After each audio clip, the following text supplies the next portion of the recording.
Hey guys, welcome back to UpClick. In this video, I'll be showing you how to turn off safe search mode on Google. But first, check our special offer in your description. So, let's get started. Now, if you want to turn off safe search here on your Google account or whenever you're searching inside Google, well, there are a few settings that you may want to access. Now, the first way here is through the app or Google app directly.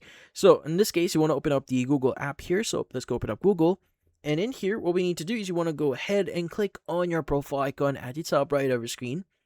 Now, in here, you want to go ahead and look for the option that says Save Search. Now, let's go and just select Save Search. Now, inside Save Search, you should see three options. You have Filter, Blur, and Off. Let's go and choose the Off option here. Once you've done that, Save Search should now be turned off.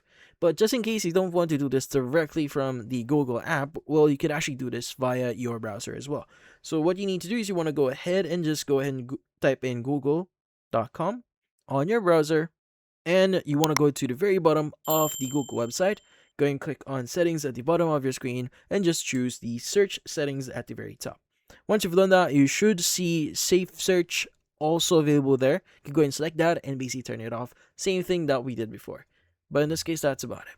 So, if you found this video, hit the like and subscribe button and watch our next video.